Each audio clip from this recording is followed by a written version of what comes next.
right, we got it. So welcome to our knife sharpening and tap dancing resource group. We're going to jump in just really quickly to recap on some of the recent events. The networking event, always a favorite among the crew. Look at Sean and Karina. That was at Shakespeare's Pub. Karina, do you want to just, since I think you're the only one present that was at that fish and chips and mushy peas extravaganza. Yeah, do you want to just give a sure. summary? I'll just quickly say it was great. We had Imperial Beach, their president and first man, Martha and Steve, came out. And we had Drew, Glenn, June, and Doug, and Kevin, and Sean and I there. I had never been to Shakespeare, so now I feel like I can truly be a San Diegan now that I've gone there. But we had a good time. And then also I had to leave early to go do a speech competition at Patrick Henry with Eric Weaver, but the loyal San Diego Loyal rep came and spoke with the group, and they all got along really well. And I think even scored some new season ticket holders from that. So yeah, it was a great time. Awesome. There was a service project. Unfortunately, none of our servicers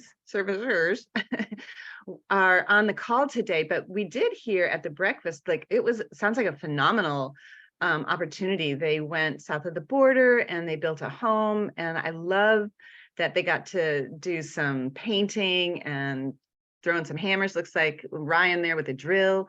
And I also really appreciated, just from my learning, was that the program asks the families to also help build other people's homes until it's time for their house to be built. So it's like a giving back and paying it forward. So a great opportunity for our members to get really their hands dirty and roll up their sleeves and get a little paint. So that was cool. And then I Love a Clean San Diego, that was cleaning up the beach, if I recall. And Heather was represented us there, and that was the exact same day. So it was exciting service day for us. Big day, helping out all around the county. All right, what else do we have for recap? Oh, the Loyal game. Woohoo! Judith, why don't you give the recap on this, just because you were so integral in getting this launched. Yeah, this was a lot of fun. We went to the game. I won't tell you who won, but it was sad. I'll just tell you that. But other than that, we had a really fun time. It was a pretty nice showing from our club, and I just deposited the check that San Diego Loyal sent us because it was also a fundraiser, and it was just fun to get out and for everyone to see each other. Yeah, it was neat. It was the first time I'd ever been to one of their games. It was just, eye-opening to see the crowd and fun to watch the sports and be reminded about what offsides means and stuff like that. For those soccer fanatics. And then, Carl, would you mind just giving a quick update on our scholars breakfast that we had just a couple weeks ago? Sure, it's always one of our favorite events. So we had 5 scholarship awardees from 3 of the universities: the University of San Diego, Point Loma Nazarene, and Cal State San Marcos. And then we had 2 high school awardees as well.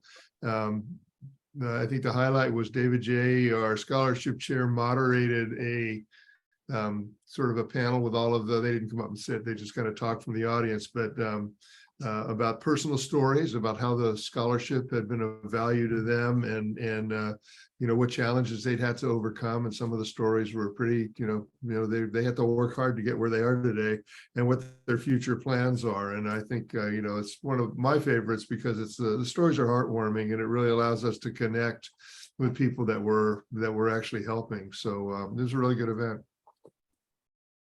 I totally echo your sentiments. It's just so moving to hear this young generation and some of the hurdles that they have overcome and continue to do so. But it's just really refreshing to hear from these rising stars in our community, and so rewarding to know that we can help support their trajectory. So thank you, Carl. That was nice. And I thought it was also interesting that scholarship advisors from the 3 universities joined their students, which I thought was really helpful as well, because it's that relationship we want to have with each of the universities that that makes this even more important. So And as a reminder, we also have a scholarship for UCSD medical students, and we'll get into that at a future date. All right, go, Judith. Your next slide is the Andaz Hotel. There's, of course, Ruby, who's front and Can't go anywhere center. without my little sidekick. Ondas was amazing. I had never been there. I feel like I love this San Diego Kiwanis social tour because I get to try all these new places. But yeah, we had a really good time. Drew, Gordon, Callens came, Lauren was there, and Yeah, and again, I think Lauren wanted to tell us about it. oh, sorry, Lauren. Oh, I don't know. Well, I did.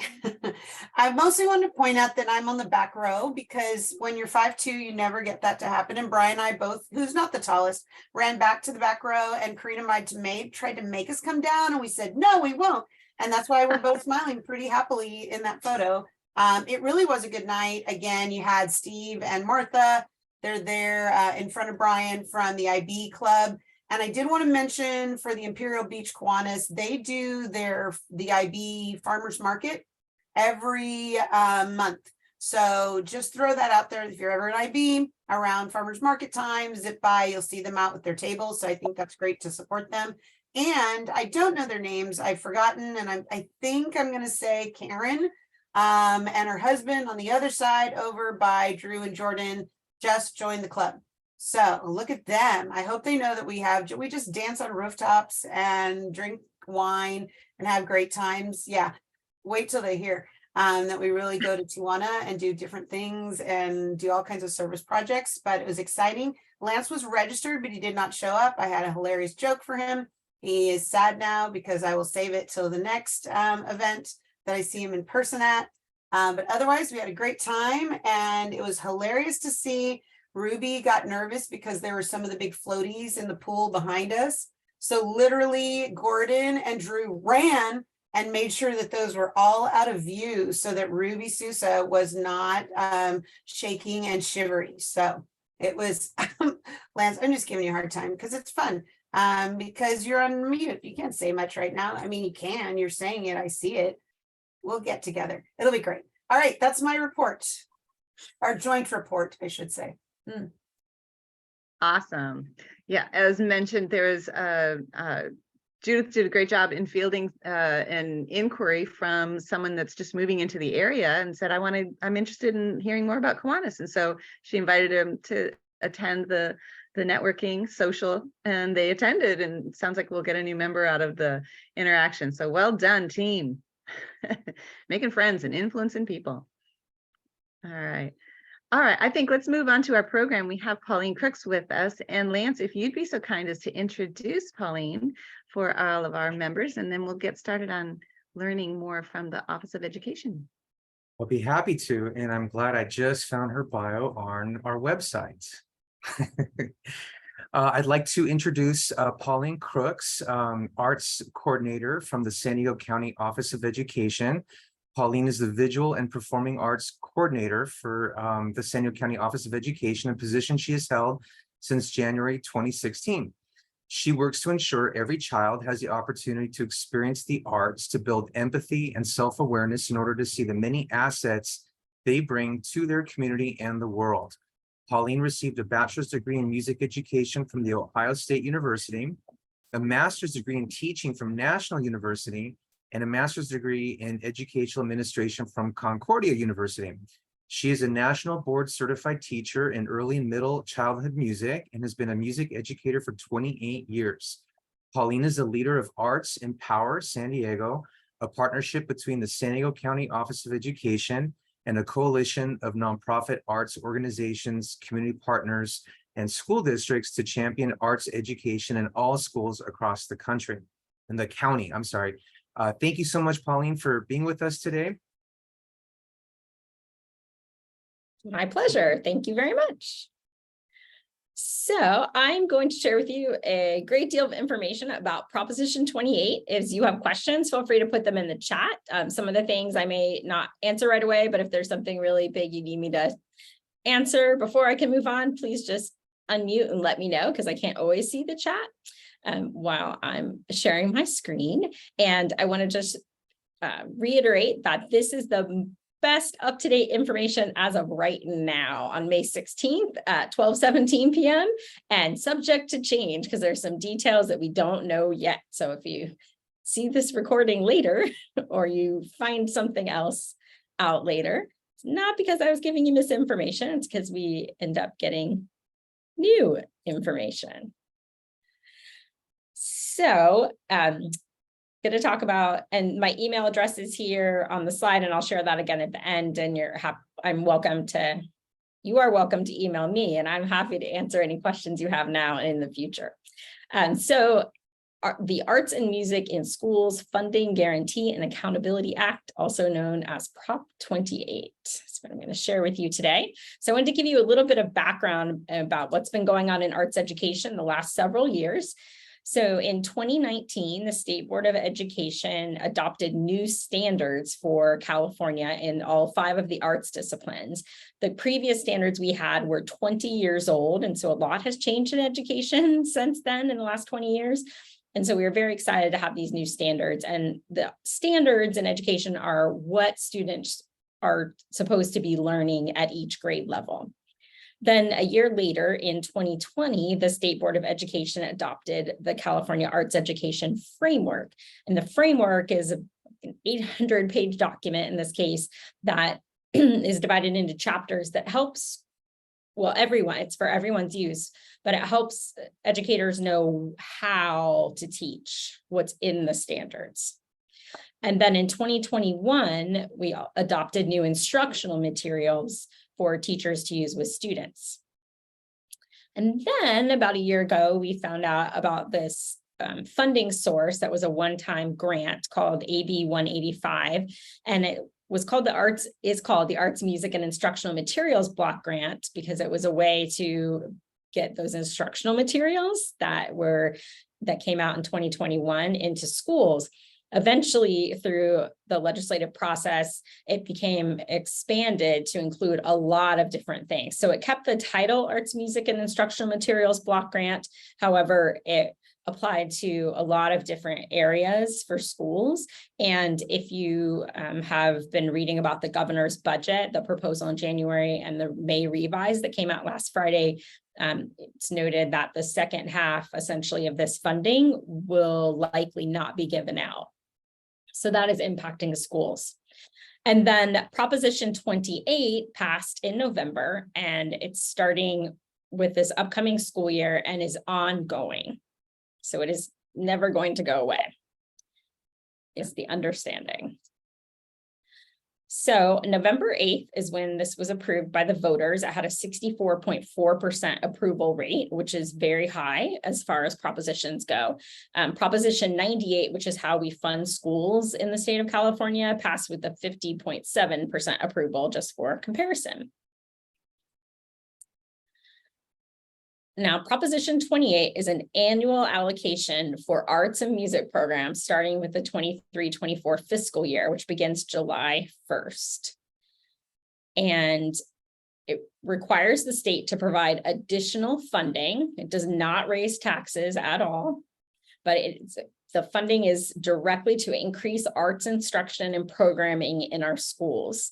Now, the amount, there's a formula to figure out how much each school is getting. And the amount that's coming out is equal to 1% of Prop 98 funding that K-12 schools received in the previous year. So we're waiting to find out exactly how much money each school site will get. We have a really good idea, but until the budget is finalized next month, we don't know exactly that Prop 98 dollar amount that will help us know what schools are getting for the next year.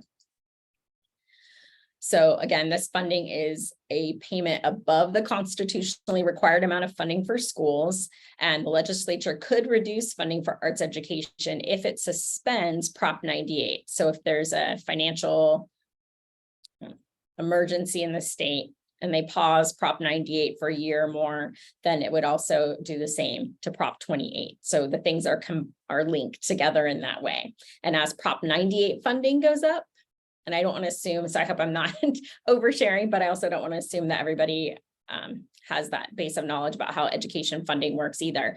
But Prop 98 fluctuates because it's based on the income the state has. And so that's why right now it's going to go down a little bit and probably stay at that rate a little. And then hopefully it's projected to go back up, but we obviously don't know what's going to happen with the economy.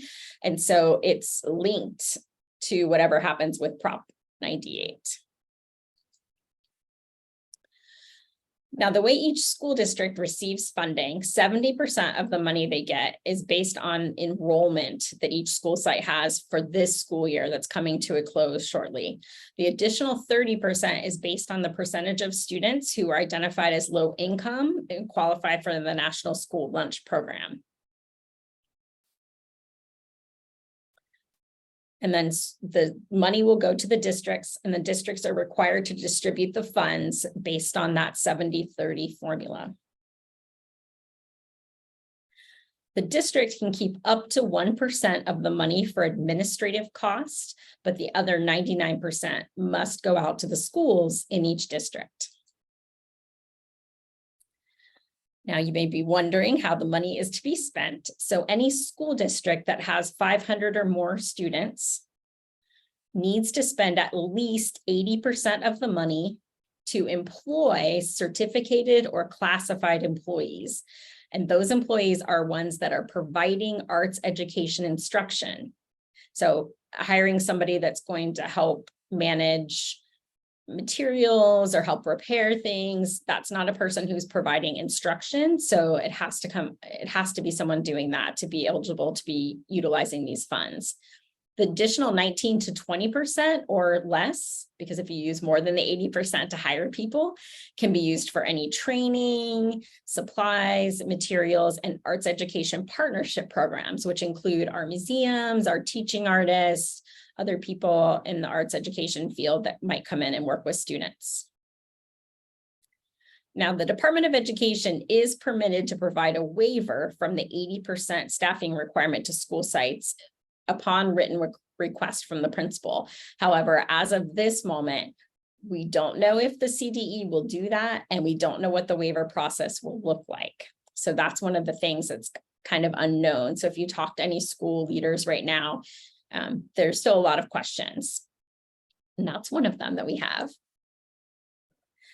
Now, one of the other biggest things, the reason why this is supposed to have such a positive impact on our students is the money is to be used to supplement or add to what already exists at every single school site in our state, not to take the place of. So it needs to supplement, not supplant. So if a district has been funding through any source a dance teacher, they can't say, oh, well, we're going to use Prop 28 funds to pay for the dance teacher, and then we're going to use the money we were paying this dance teacher to fund another teacher in another content area. So it can't take the place of something that's already funded, because that wouldn't give more students access to arts education, which is the whole goal. Now, at every single school site or preschool, the principal or program director has to develop a plan for how they're going to spend the money.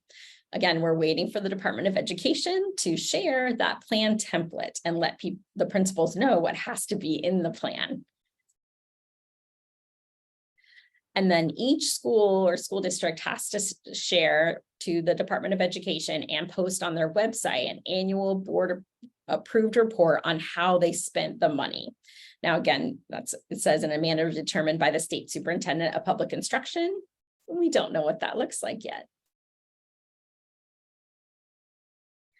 But we do know that the report needs to detail the types of programs that are funded, the number of staff, the number of students served, et cetera. And those plans and those reports can be audited. So are there any questions that anybody has right now that I can answer? Or I get into the next part about some next steps. Just in terms of the students, so you said it's from kindergarten through 12th grade. From transitional TK through 12th grade. Yeah. So would you say that each student would have the same amount within a school district? Like, or is it do they have flexibility that, let's say they want to put more emphasis on the younger students versus the high school students? Is there flexibility in that regard? The money goes directly to it goes from the Department of Education to the district to then each school site. So the district can't say we're going to give all the money to the elementary schools if they have high schools and middle schools. They have to give proportionally that money directly to each school site. And then the principal has the flexibility to determine how to spend that funding. And that was the idea, that it can be that local control and for a school to decide what their students need. And so that will be part of too, some of the next steps, because that's really important, because if one person is unilaterally making that choice, like they may know all of the information and know the community really, really, really well and have some ideas, and they may not know where to start. And that's where my work, a lot of my job now, rightfully so, is focused on that, making sure that all of our school leaders have the resources they need to help make those decisions the very best they can, which they do anyway. But I know they might need some extra support because we're not used to having this extra funding necessarily. Some of our school sites have little to no arts education, which includes dance, media arts, music, theater, and visual arts. So there are 5 disciplines, which encompass a lot of very specific arts. So we want to make sure too that this is an amazing opportunity to help really meet the needs of students in the communities. And that can look very different from one neighborhood to the next. And so the idea behind it is that instead of the state saying, this is what will be in every school, that saying there will be arts education in every school, which they already say anyway, that's a whole nother story, but this funding is to go specifically to arts education. And then at each school site, there can be that flexibility to help really support the needs of each student. You're welcome. So I put together some ideas, some next steps and things, again, some more pieces of information to help you consider how you can get involved in this plan and what else can be done. And I know I'm a parent myself, and so I'm thinking through that lens, thinking through an arts educator lens, supporting principals, all those different pieces. So I'll put together some ideas of what you can do to be involved in this. So one of the ideas is to figure out if your district has a strategic arts education plan, because if each principal is going to write a plan, it would be great if there's some coherence across the entire school district, even though what's at each site may be different. A strategic plan is when a group of people from lots of different lenses and experiences, and that's for the whole district. So a principal could really easily look at this plan and find some things to connect to and get some ideas from it. And those plans should be connected to other district priorities. So the local control accountability plan that every district writes, if they're doing portrait of a graduate work, every district has mission and vision and goal statements. Schools all have their own site plans. So connecting to those things automatically makes a lot of sense. And part of the role of a plan is to really look at what's already there. And that's important for every school to be doing, because if you're going to make sure you're not supplanting, and you need to know, well, the PTA or foundation, or we have a grant that's funding this, we already pay for these kinds of arts teachers, certain number of students have access to these classes. You need to have that baseline data to make sure you're following the guidance in the proposition, or the requirements, I should say. Creating or revising a plan is really important, and then implementing that. And the plans help, there's a mechanism to measure progress over time for how those things are going.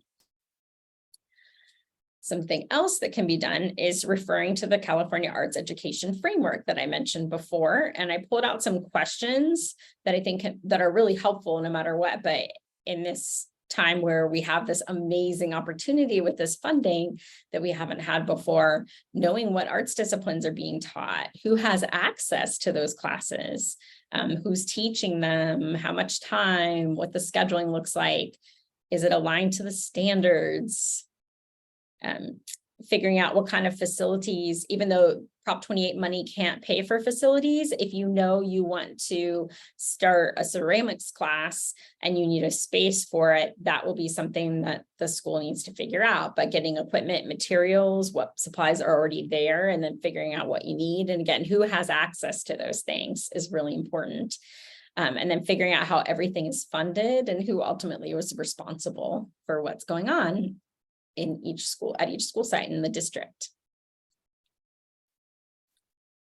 So the third one that I put on here is. I have a question. Sorry, I didn't raise Go my ahead. hand. So having been on the PTA and all of that, so is it, some of this is because everyone had to check a box that said arts, and they're like, you know what arts is? It's this, and they put out some wires or call, is that just to like, okay, so one class is not having, sculpting, and the other class is, a drawing session for 10 minutes, is comparable within the system. Is that kind of how this came about? Or it's just, we needed it anyway, and it kind of has grown and been enhanced? I'm just super curious. Oh, totally. According to education code, every single child in 1st through 6th grade is supposed to be taking arts classes in every single arts discipline, and 7 through 12, they're supposed to have access to all those. So they should be offered on every single campus.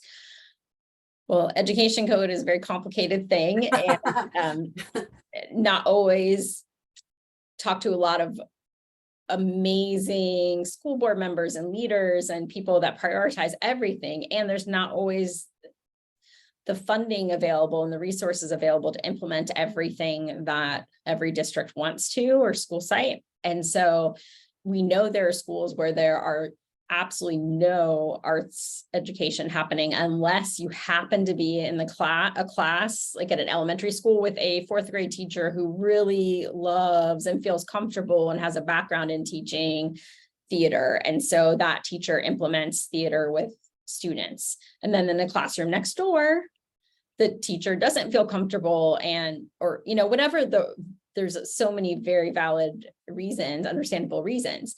And so that's not equitable. And those students aren't, not that everyone needs the exact same thing, right? But everyone should have access to all of those things.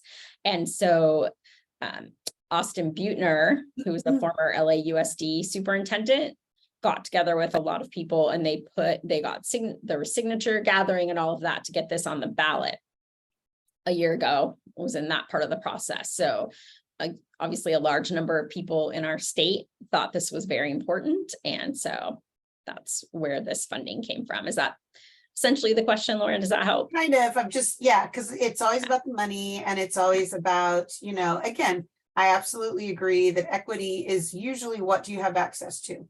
So, we all have certain rights, but do you have access to them? No. Now, so I was just curious. Sorry, I derailed you a bit. I apologize. No, it's fine. And there's so much research out there, and that points to the value, like all students should have a well-rounded education that includes everything.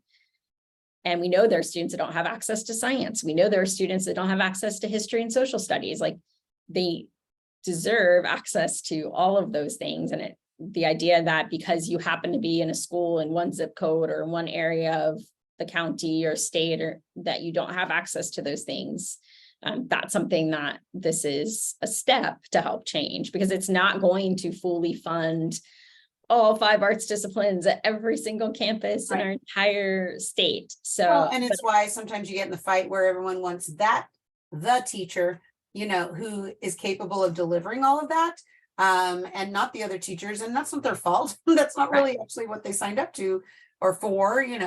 General education is general education. So, okay. All right. Sorry about that. But yes, that's okay. Glad you asked the question. Thank you. So figuring out if there's any community involvement and if there's a way for you to be involved in decision making. And again, some of the other things that, so this relates to some of the questions. So what new classes are being offered? Like, I'm going to want to know that at my elementary school age child's campus. What are they going to do? How are they going to figure it out? Are they going to talk to students and to figure out what they would find meaningful and relevant? And are families a part of this process? And what about the community? So those are all really important things to think about.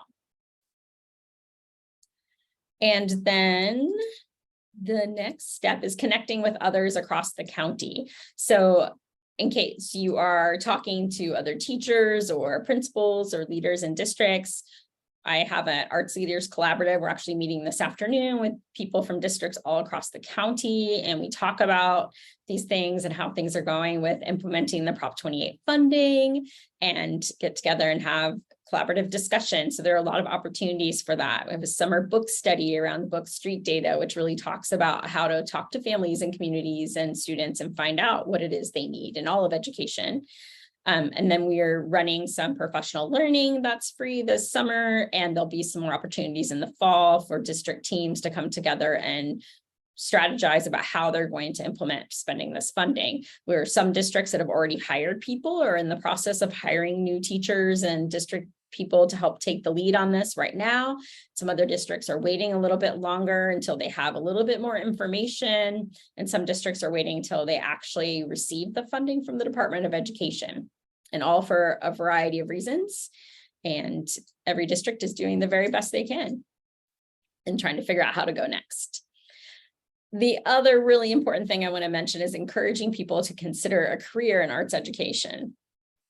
Because one of the biggest things people would say before, and I have an older child who's in college to be an artist, and I'm still a little nervous about that.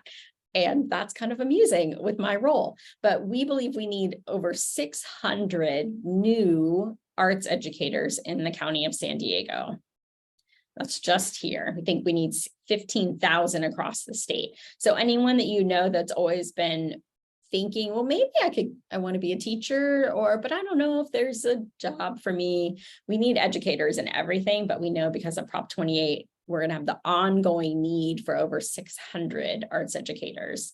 So the County Office of Education has this wonderful resource, Educator Pathways website, and a whole team of people that help provide resources. You can see here there's financial support available, or locating financial support, talking to somebody, having them help you go through transcripts.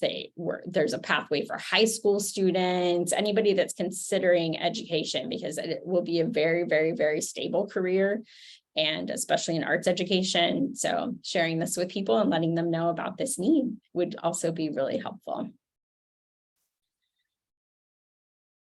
And then staying up to date with what's going on in educational funding is also something that I would encourage everybody to do. The CDE has a website now that they've created for Prop 28, the arts and music in schools. They're calling it the AMS.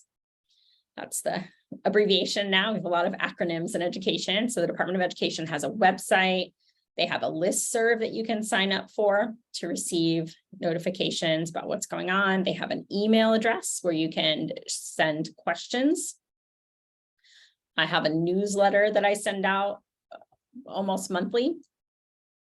And then taking a look at the governor's May revise of the budget that came out, like I said, last Friday, and staying on top of what's going on in education funding. And that is the slides that I have to share with you today. This is obviously a really amazing opportunity for students. And like I said, it's not enough funding to give everything that every child needs in arts education alone, and all the materials and all the training, but it's a really big step in a positive direction. And we are very, very, very thankful for this. And if you can imagine, like I'm saying, well, it's not going to give, but we need 600 people right now. So I can't even imagine if it was like enough funding for everything, for every school site. That need of human beings alone could not be met today. But it really is a really big deal, and we're very excited about it, and are hoping it's going to be a wonderful experience for students and help move things in the right direction. And so it's a very exciting time. So thank you for your attention. I'll share all of that information. I know it's a lot. No, it's helpful. You know, My kid isn't exactly in school anymore, but I do know that struggle. So, you know, I still a volunteer with AYSO, so I'm sure, there's a way to talk about these things with whomever. So we'll see. But yeah, good to know. Thank you. You're very welcome. It is wonderful. And I love the fact that we'll be able to enrich these students' lives and, just exposing them to something that they wouldn't normally have an opportunity to, try, or just, have that little bit of education that could put them on a path, and without it, they'd have no idea. And then, of course, Jeremy, our resident musician and dance leader. Thank you for joining us. Jeremy, did you have any questions for Pauline in regards to, again, back to your music background? I wondered if you had anything you wanted to share or ask. Maybe not. He does like your information if you didn't see that, Pauline. Yeah. All right. I did have I have a Oh. question. Yeah. Just because I was thinking about like guitars in the classroom, and I'm also involved in Villa Musica and a couple of other arts education organizations, like nonprofits in the county. So how do you think this funding that's going to districts to hire their own artists, teachers, is going to affect these local nonprofits that are currently providing arts and music instruction in the classroom just as supplementary? That is an amazing question. I've been talking about that with many of the arts organizations you already mentioned, and we have so many in our county, which is amazing. I am, after all of the schools I've been talking to, especially in the last month, convinced more than ever before that our arts organizations are just as relevant, if not more relevant, than they were 6 months ago. Moving into the future, some of the things that people offer might need to look a little different, or they may end up being in different school sites. Because if one of our largest high schools in the county is going to get nearly $500,000 a year. They have, I think, 3,500 students, something like that. But we have a school that's going to get $2,300. And they have to spend, and that's in a large district, so they are required to spend, as of right now, 80% of that money on hiring a person. Well, what does that look like? Right? So there's all kinds of like different scenarios. And, there are districts who have had no one formally teaching arts education. Like I said, if you happen to be in someone's classroom where they were for whatever reason, we're giving more of an arts education as part of their other instruction. So there are many districts hiring arts educators, and those people are going to need support. And we know in general, all of our students benefit from having somebody, especially if as a teaching artist, you're likely still an artist, you're still acting in plays and things like that, right? And so you can bring that authentic experience to students. As a music educator, I would have people that come in and work with my students that play professionally, whether it's in symphonies or jazz groups, whatever it happens to be, because I was not still performing, and I was never a professional musician. And so they would bring this different lens to my students, and that is still going to be just as important. And it's all throughout the standards and framework that students are having those authentic experiences. So they're going to need support. If you're in a district where they haven't had things before, they're going to need curriculum and lesson ideas and things like that, and support. And so they fit in that 19-20%. And there's still a lot of options, and schools still have foundations and PTAs and other funding sources in addition to that too, to continue to bring in. Like, I know my youngest son's school is still collecting, they just had a big fundraiser, and they're still like, we want to still bring in this organization that helps with different arts classes. So those things will still be there, and there'll still be a need for that. And it might be in different school sites. So I hope that answers those questions for you. Thank you. Yes, it did. Awesome. I apologize for the background noise. They just started grinding some stumps, of course, across the street. But Pauline, I feel so fortunate to have met you today, and thank you so much for sharing all that information. And You had my interest, my ears perked up when you said 600 positions will need to be filled. And of course, you already answered my my ask in the chat. So if we could connect offline and talk about all of our early childhood education programs and all of our different centers around the county, we just would love to support you in this mission that you have. That would be amazing. Thank you so much. Because all of our younger students are included in this too. And we have the whole PK3 initiative going on, which I'm sure you're familiar with. So connect you with all those people, because having as many partners as possible is really important, because no one can do any of this work to help make our kids' lives better all by themselves. So thank you so much. Well, thank you again, Pauline, for a very informative presentation. We'll keep our ears to the ground. Great. Thank you so much. Our eyes on the paintbrushes or what have you. All right. You're welcome to stick around. We just have a couple more minutes of our meeting, or if you have to cut out, we understand. And again, thank you for your time today. What's up next, Judith? What's in store for us?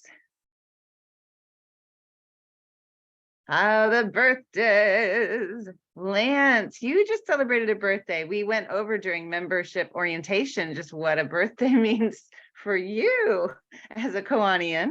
Karina knows it well. Happy birthday, Karina. And of course, Eric and Mark, if any of you run into them in your paths in the next weeks or so, be sure to wish them a happy birthday. Yeah, I will. I turned 36 and I will be 14 years in Kiwanis in August. So I will donate $50 to the cause. Thank you. That's a wonderful celebration of your birthday. So thank you for your support. And it leads perfectly to our next slide. There we have it. Bills Bucks. Yeah, this is the opportunity for members to maybe share some good, exciting news, or maybe something you're challenged with and want a little bit of positive energy coming your way. Anybody have anything they want to share around our Bills Bucks? I'll donate another 10.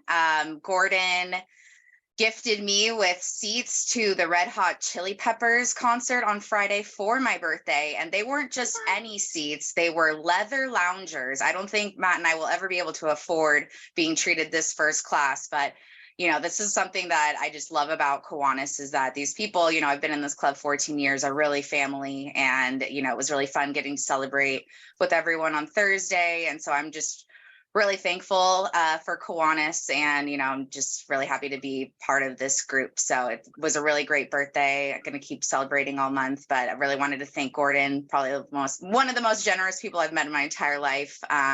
So yeah, if you ever, and it was a blast. If you ever have an opportunity to be with Party Gordon, it was top notch, and his family was amazing. So $10 for Gordon and the Kiwanis fam. That's awesome. Where were the Red Hot Chili Peppers playing? Snapdragon. Oh, okay. Yeah. Yeah. Leather loungers.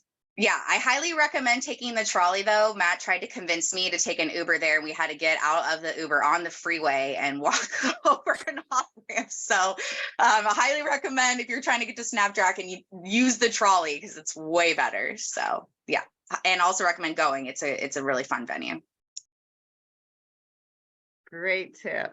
Sounds like an awesome evening. Way to go, Gordon. Lance.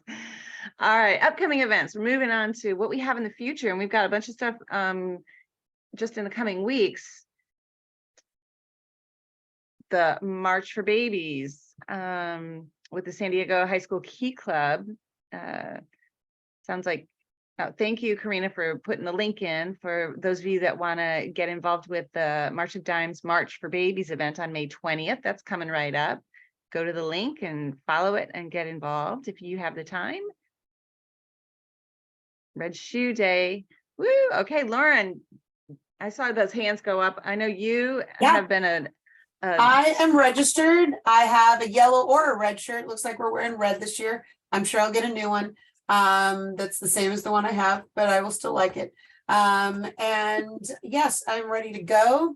I'm going to rest my voice because it's a little out of I've had so many events and so many trainings right now that it's a little harsh. So I need to sing out. Karina usually goes and stands on like the corner opposite of me because first she films it, which is terrible. And then she's embarrassed, I think, for us. But still, it gets people's attention. They pull over, they give us money. I think that my boot is usually probably the fullest, just saying. And I think everyone should attend. It's very early, but then so what? You don't have to wear makeup. You're standing outside anyway, screaming. No one cares. It'll be great, guys. I encourage you. And we have a really good location this year. Park and Mark. I mean, yeah, it's excellent. People getting off the trolley. It's going to be choice, guys. And there's a market in case we get tired, need to go eat. Encourage you all to join. Awesome. Follow the link. And again, it's to benefit the Ronald McDonald House, which is just such a wonderful organization. Everything they do for those families that are in need of just a little support while their little ones are being cared for at Rady's. So Red Shoe Day, May 24th. We have the governor's visit on June 3rd, where we will talk about that, Susan. Yeah, please. So the governor does an annual visit and they're going to tackle all 3 divisions, but it'll be great. There's a service project opportunity in the morning with Patrick Henry, and then at dinner, we're going to be presenting some awards. So it's a really fun, going to be a great day. So if you're available to join us, highly recommend you doing so. Thank you. And then, of course, our next breakfast meeting will be the Battle of the Midway. So we'll be at Park and Market, once again, downtown. Andy Hill, one of their wonderful volunteer docents, will be our speaker. I think it'll be fascinating. I always learn something, just as I learned today from Pauline, but please sign up so we can be sure to get our registration numbers accurate so we have breakfast ready for everyone. Again, begins at 7:30 at Park and Market. Networking, my networkers here. Who wants to make a shout out for Bay City Brewery? Yeah, Mike Boland is really good friends with the Bay City guys. I have never been to their downtown location, which apparently is amazing. Normally we try and go somewhere that's not just beer, but we like to support local people that help support our community, and Bay City is very involved with community outreach. So we're going to go support them. And we're also going to probably have the San Diego Brew Cycling Collaborative come and educate us on kind of their efforts with recycling in the beer industry. So it'll not only be a fun time, but we'll have an educational component as well. Love it. Just in Time Foster Youth, June 17th, a service project, the group shopping day. Judith, do you want to report on that for us? Yeah, so this is actually the thing that we funded for the Just in Time for Foster Youth.